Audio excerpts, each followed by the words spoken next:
Hello and welcome back to Fallout 76. Today we're going to have a look at flame arrows. With the most recent update, there were some changes to damage over time, specifically around poison and fire damage, and this really has a big benefit for bows and compound bows.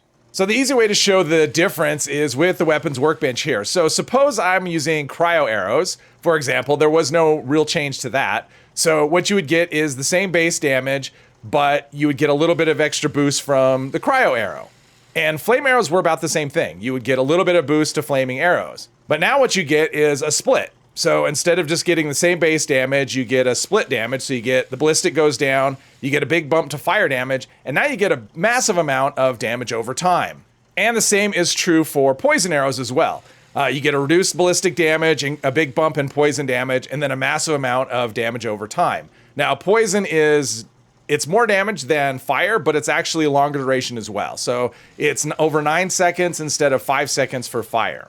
And things like plasma and explosive, they're basically the same as they were before. Now for me, I would choose flaming over poison, and there are a couple of reasons for that. Number one, poison damage.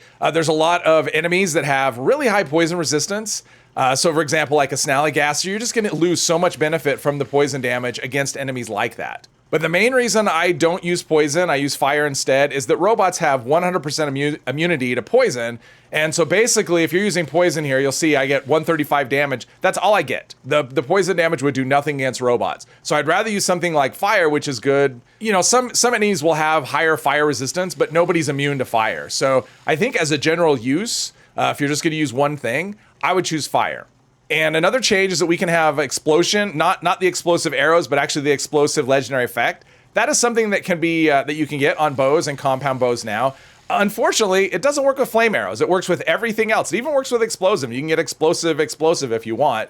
But with flaming arrows, it doesn't give you an explosion. It doesn't add any extra damage. So if you are using flame arrows, the explosive legendary effect is basically a dead star. So that's why I'm using critical damage instead.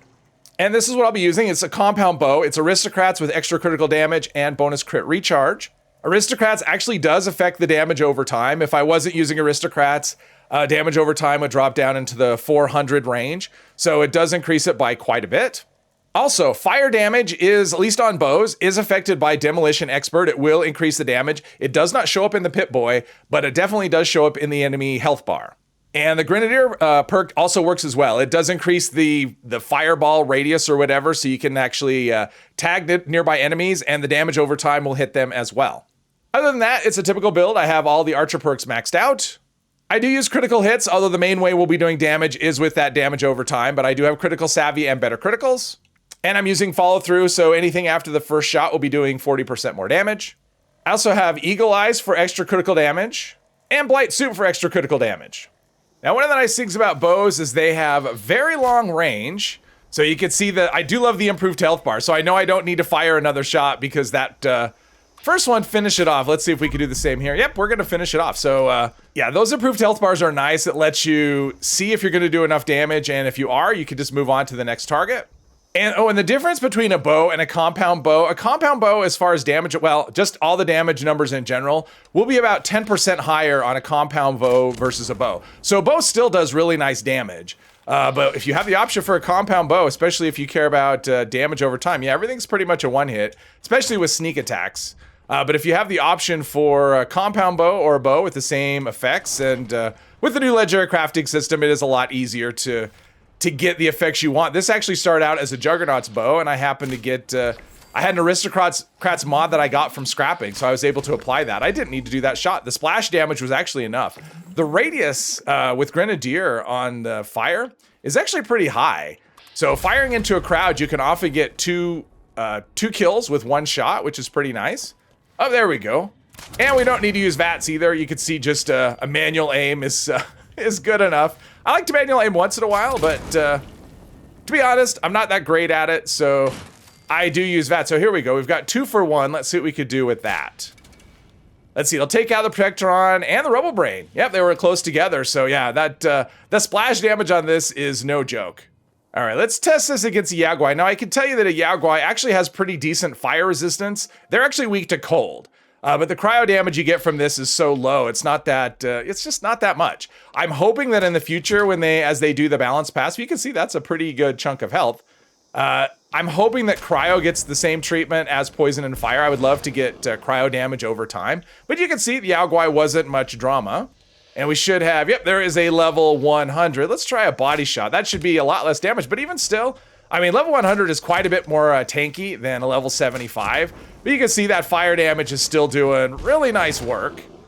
All right, let's see how we do against a couple of Death Claws. It should be, let's see, belly is the weak point. Look at that, almost, now that is only level 60, but yeah, that's enough. And look at the splash damage. Already half the health has gone from that one just from splash. I mean, the splash damage is really good, really, really good. I think I have a critical ready to go. That should be a one shot there. Another thing that's good about the fire arrows, and probably anything with any kind of splash damage, but I used this in Eviction Notice the other day. I was tagging stuff really well. I was able to tag multiple enemies, and just any event that has a lot of enemies in it, this actually works very well for tagging. I mean, the time between shots isn't that high. Let's see if we can get 3 with 1 hit. Okay, so that one's dead, the other one's dead, and that first one, oh, he was probably a little too far away to get the full effect, but yeah, 2 for 1 hit, and the other one, most of the health is gone. Don't even have to go for, okay, that one didn't, there we go. Critical hit for him, though. So far, it's not, multiple enemies, not really a problem. You would think it would be with a single shot weapon, and you can draw back pretty quickly. So I don't think you have to be fully charged. I don't think the charge actually affects the damage over time. It affects the ballistic shot, but the damage over time I don't think is affected by the weapon charge. Okay, that wasn't very good on my part. Killed him, and okay, level 75 takes a little more effort.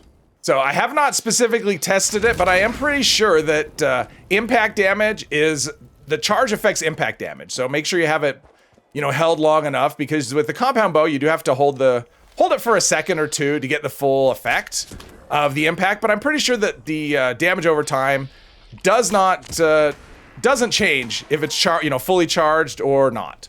All right, let's see how we do against Mirelurks. I'm actually not sure. I haven't actually tested this against Mirelurk Queen, so I don't really know how this is gonna go. Oh, there's a Mirelurk King right there. Okay, level 60, critical hit. So that's actually pretty good. Make sure I just hit him this time. All right, so 2 hits for Mirelurk King, although the first one was a critical, and he is only level 60. So normally there is a level 75, oh, there it is. I think I saw the level 75 Mirelurk King, yeah. I was gonna say, normally there's a level 75 Mirelurk King, and I couldn't find him, so yeah. Let's see how we do. Now, I'm guessing her resistance is actually pretty high. So, I'm not expecting, I mean, there's still decent numbers, though. So we're whittling away our health, but yeah, you can see the damage over time. Let's take care of that one. Yeah, he's dead. Okay, that's good. So, Mirelurk Queen, if she's gonna show me more than her head. She doesn't seem to want to, but that poison, the damage over time, I'm guessing because she spits poison that her resistance is probably pretty high. It's not something I checked, but we're still doing okay. And the character's fairly stealthy, so there we go. That'll be enough to finish her off. Now, I'm going to assume that fire is not going to do much against Scorched Beast, but we'll find out shortly. Let's see, did I get enough to wake it up? Doesn't look like it. Just discovered the Fissure Site, so that's always a happy day. I don't know. Yeah, I'm gonna probably have to get, oh, there we go. All right, so staying hidden will definitely be my friend, and also, oh, there's some floaters. Looks like some floaters are coming in. So yeah, the damage is not huge. Obviously, single shot weapon, not the ideal thing for crowds, although we're doing okay. And the splash damage is doing really well. Let's see, we've got floaters. How do we do against floaters? Not too bad. Even the flamer one, you'd expect them to be, okay. Okay. there's a lot going. Yeah, the floaters seem to be just taking, I'm still in caution though, which is super helpful. I'm wearing Covert Scout armor, and it is shadowed, so yeah, we're still doing okay. I mean, not amazing damage. Okay, wow, she is just, she's on something. There we go. Actually, that wasn't as bad as I thought it would be. There we go. And there you have it. If you love bows, you gotta love the changes to the damage over time. Hopefully you enjoyed this video. If you did, please hit one of the buttons, and I hope you'll join me in the next one. Thank you very much.